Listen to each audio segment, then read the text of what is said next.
Have you ever looked at your life from the outside and thought, everything seems fine, so why do I feel so empty inside?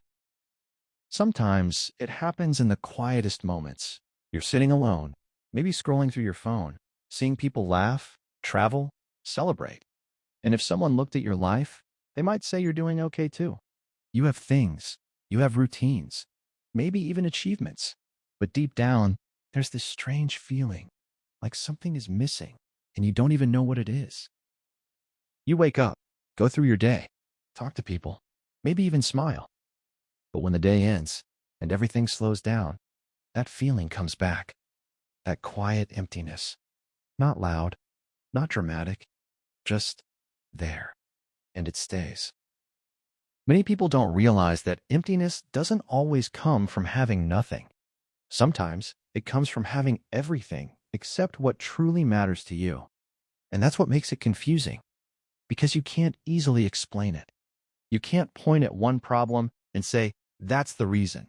It feels deeper than that. A big part of this feeling comes from disconnection, not just from others, but from yourself. When you spend too much time doing what is expected, following routines that don't excite you, chasing goals that don't feel personal, you slowly start losing touch with what you actually feel. And it doesn't happen suddenly. It builds quietly over time. You start ignoring small things, what you enjoy, what makes you feel alive, what gives you meaning. Instead, you focus on what looks right from the outside, what feels safe, what people approve of. And slowly, your life begins to look full, but feel empty. Another reason is emotional suppression.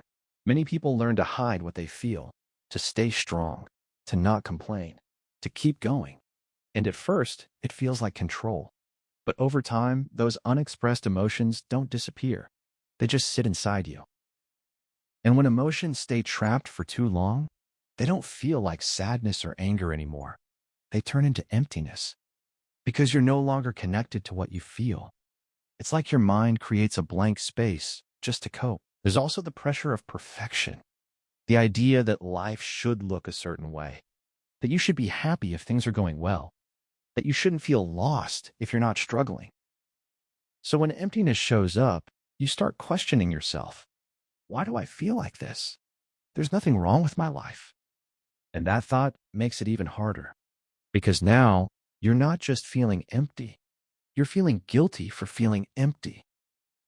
Sometimes the emptiness comes from a lack of meaning. Not everything that fills your time fills your heart. You can be busy all day and still feel like nothing really mattered. Because deep down, humans don't just need activity, they need purpose. They need something that feels real and personal. There's also something people don't talk about enough. You can be surrounded by people and still feel alone. You can have conversations, laugh, and still feel like no one really sees you. Because connection isn't about being around others. It's about being understood. At some point, you might even stop asking yourself what you feel, because you're so used to ignoring it. And that's when emptiness becomes your normal. But here's the turning point. Feeling empty doesn't mean something is wrong with you. It means something inside you is trying to be heard. That quiet emptiness is not absence. It's a signal. It's your mind telling you that something is missing, not in your life on the outside, but in your connection to yourself. It's asking you to pause, to notice, to feel again. And the truth is, many people feel this way, more than you think. They just don't talk about it, because it's hard to explain something you don't fully understand yourself. So if you've been feeling empty, even when everything looks fine, don't ignore it. Don't judge it. Don't try to push it away.